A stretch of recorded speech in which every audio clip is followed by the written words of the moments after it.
Salut la famille, j'espère que vous allez bien. Bon week-end à chacun d'entre vous. Ce week-end, on attend le Here We Go de Fabrizio Romano concernant Rodri. Et pourquoi pas aujourd'hui, les gars? Puisque les discussions sont en cours et les discussions sont en train d'aller très vite. Romano nous dit, les discussions entre le Barça et City pour Rodri sont en cours. Discussion directe entre officiels plutôt que proposition formelle. Directe. Ça ne veut pas perdre de temps.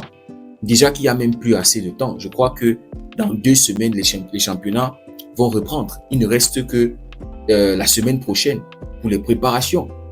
Donc les gars veulent que le deal se fasse ce week-end. Rodri arrive au Barça, présenté, s'entraîne avec l'équipe. C'est ça le truc, les gars. C'est pour ça que c'est en train d'aller très vite. Maintenant, Romano nous dit, Manchester City n'acceptera pas le package proche de 50 millions d'euros proposé par le Barça. Mais il paraît que le Barça est déjà en train de travailler pour une nouvelle proposition pour obtenir le feu vert. Les gars, pour moi, maximum, ce truc doit se faire dans les 70 millions. Il y a des journalistes qui ont parlé de 60, 65 millions. Voilà, ce qui est bon. Mais je trouve que 70 n'est pas mal, considérant la Coupe du Monde que Rodri a fait, les gars. Vous voyez? Maintenant, entre-temps, City est en train de négocier avec Lille pour Ayoub Boadi. Et je pense que c'est ça qui va conditionner le Here We Go de Rodri. Je pense que probablement après le Here We Go de Boadi à City, il y aura le Here We Go de Rodri au Barça. Romano nous dit les négociations pour le transfert d'Ayoub Boadi à City en sont aux étapes finales. Accord très proche entre les clubs. Manchester City est sur le point de conclure un accord avec Lille pour Boadi. Vous voyez un peu. Donc je me dis que sûrement lorsqu'ils vont finaliser celui-ci, ils vont libérer le dossier Rodri. Parce que Boadi, je crois, ça arrive à City comme le remplaçant, un truc comme ça, pour Rodri, les gars. Donc, j'espère qu'il n'y aura pas de truc qui va bloquer, qui va nuire à ce transfert-là. J'espère que le Real Madrid n'est pas en train de planifier une remontada, vous voyez, un truc pour venir encore. J'espère qu'ils ont accepté tranquillement les défaites et que ce week-end, les choses, en fait, qu'aujourd'hui, là, on aura le Here We Go. Impatient, les gars. Maintenant, sur Madrid Zone, ils ont posté quelque chose concernant le transfert de Rodri. Et moi, j'ai voulu partager ça avec vous et réagir. L'agent de Rodri raconte que Rodri est sincèrement reconnaissant pour le respect et l'intérêt que le Real Madrid lui a témoigné durant ces 2 semaines de négociation. Respect. Le mot respect. Donc, ce club de merde là a encore des valeurs de respect. Ils savent respecter les gens, les gars. Moi, ça m'a surpris.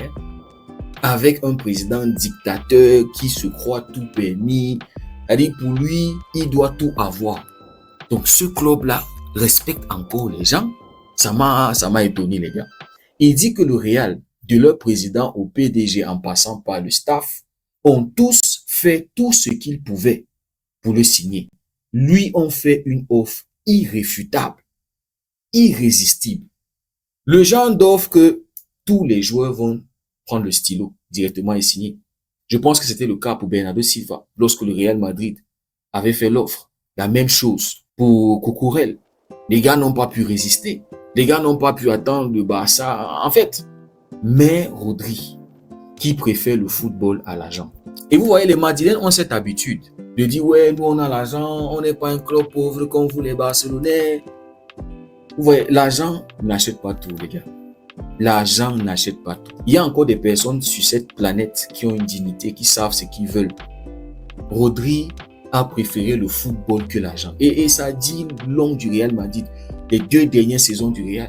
Le Real a tellement chuté, les gars, au point où même des contrats lucratifs, irrésistibles, non, ça ne touche pas Rodri. Vous voyez, Rodri ne s'est pas laissé... Franchement, les gars, donc quand j'ai vu ce truc-là, j'ai dit, ouais, Madrilène. Bon, ben encore le tos, on a l'argent. Nous, on n'a pas l'argent. Nous, on est pauvres. Voilà Rodri qui va signer pour nous. Ce dont il est vraiment reconnaissant et que le Real Madrid a agi comme des vrais gentlemen tout au long du processus. Gentleman. Le Real Madrid, gentleman. Club de merde. C'est eux qui sont allés handicaper le dossier Julián Alvarez. Des gentlemen. S'ils étaient vraiment des gentlemen, ils allaient nous laisser gérer nos affaires avec Atlético tranquillement. et ne pas formuler une offre fictive de 150 millions pour nous handicaper. Gentleman, les gars. C'est pourquoi Rodri et son agent ont décidé aujourd'hui d'appeler personnellement le Real Madrid pour les informer de sa décision de rejoindre un autre club. Un autre club. Vous êtes sûr que c'est comme ça qu'il avait dit ça? Un autre club. Vous êtes sûr, les Madrilènes? Je suis sûr que ce truc a été modifié. Je suis sûr que l'agent de Rodri vous avait clairement dit que nous, on veut aller au Barça. Rodri a choisi le Barça.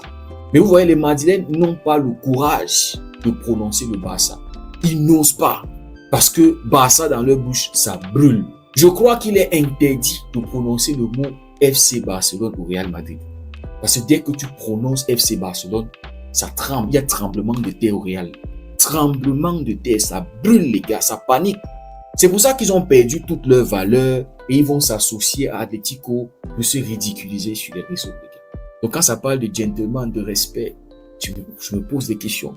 Ce club-là a encore des valeurs de grandeur, de classe, de royauté, de tout ce qu'il prône là. Un club qui a la couronne sur son badge, mais qui ne honore pas cette couronne-là, qui ne respecte pas cette couronne. Donc quand ça me parle de gentleman, ça me parle de respect, Rodri qui est là, qui les respecte, je peux comprendre parce que Rodri, voilà, auparavant, disait que oui, si le Real vient pour moi, machin, et Rodri aussi est né à Madrid, c'est un Espagnol, je peux comprendre. Mais le Real ne mérite pas de respect. C'est un club de merde.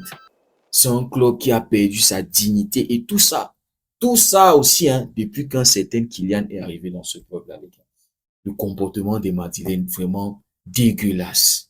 Ils ont complètement perdu la classe.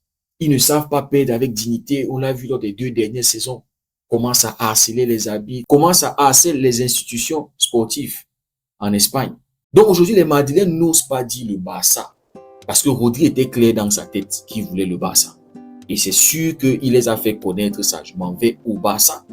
Mais ils ne vont pas le dire. En tout cas, masterclass de la part de Rodri, qui remporte son premier classico, les gars. Oui, avant même que la saison ne débute. C'est-à-dire, Rodri est déjà en train d'annoncer la 3e saison blanche du Real Madrid avant même que la saison ne débute. C'est notre moment, notre heure a sonné. On sort de très loin et on mérite ce bonheur, les gars. Ça va bien se passer pour Rodri au Barça. Il y aura de la cohérence sur le terrain. Rodri va bien synchroniser avec les autres. Et ça va produire l'effet dont le Real Madrid craint. Ils ont tout fait pour bloquer l'arrivée de Julián Alvarez au Barça. Cette fois-ci, ils n'ont pas réussi. Et Rodri était le joueur phare, le joueur qu'ils attendaient. Voilà, c'est ça le karma. La facture est arrivée et vous êtes en train de le payer. Vous allez faire 3 saisons blanches d'affilée. Maintenant, j'aimerais répondre à Espacio Macia qui dit « Rodri est une grande opération et il est difficile de lui dire non. Mais comme à toute médaille, son revers, en voici les principaux éléments. L'envol de Bernal bien ralenti. Dans 2-3 ans, on devra encore recruter un pivot si on n'a pas développé Bernal. Nous, on aime tous la Masia, mon frère. Nous sommes tous fiers de la Masia aujourd'hui. On parle tous de la Masia et on bombe le torse. Mais tu vois, notre philosophie, notre façon de voir les choses doit évoluer. On a besoin d'avoir une équipe hybride et solide. Le foot est en train d'évoluer. Les autres clubs se renforcent avec des joueurs expérimentés. On ne va pas continuer à toujours se faire casser les dents en Europe. Toi-même, tu n'es pas fatigué de ça. C'est bien d'avoir ces petits-là, mais ces petits-là manquent d'expérience quand le niveau s'élève. Et ces petits-là ont besoin des mentors même pour apprendre. Pourquoi tu ne vois pas les choses? Pourquoi tu ne vois pas les choses d'une autre manière? Quand Rodri, avec tout son bagage d'expérience, le meilleur 6 actuellement au monde, ballon d'or, coupe du monde et tout ce que tu veux, pourquoi tu ne vois pas que avec tout ça là, les petits là vont encore plus progresser? Parce qu'ils vont s'asseoir sur le banc et voir Rodri sur le terrain, voir ce qu'ils sont censés faire. Pourquoi tu ne vois pas aussi que il y a un certain niveau de pression que les petits là ne sont pas capables encore de tenir? Quand tu es en quart de finale, demi-finale Champions League, finale Champions League, pourquoi tu ne veux pas voir les choses comme ça? Donc Rodri venant au Barça, c'est une bénédiction pour nos jeunes joueurs, pour nos jeunes milieux de terrain et même pour toute l'équipe.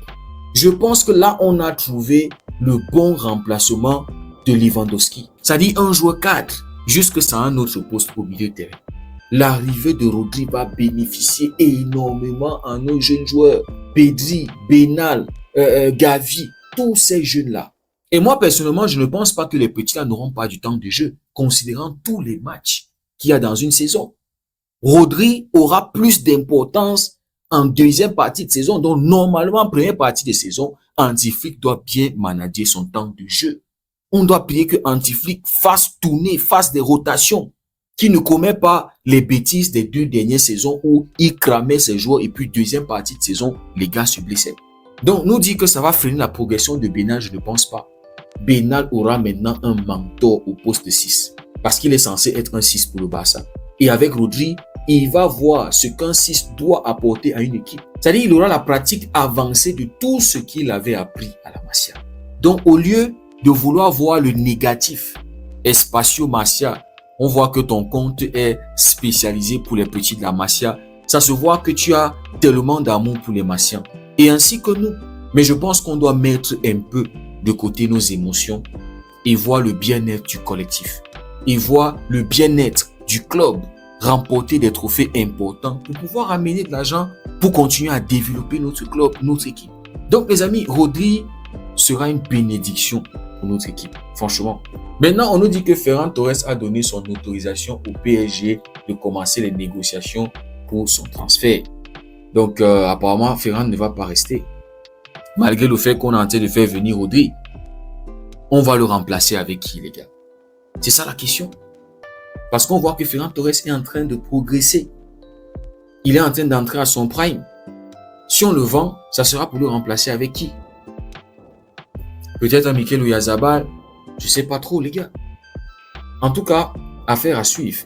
Mais surtout, on attend le Here We Go de Fabrizio Romano aujourd'hui ou bien ce week-end ou plus tard. Dites-moi ce que vous en pensez en commentaire. Si le contenu vous a plu, likez, partagez. Pour ceux qui découvrent cette communauté, n'hésitez surtout pas à nous rejoindre. Merci beaucoup d'avoir suivi la vidéo. On se dit à très bientôt. Passez une belle soirée et que Dieu vous bénisse.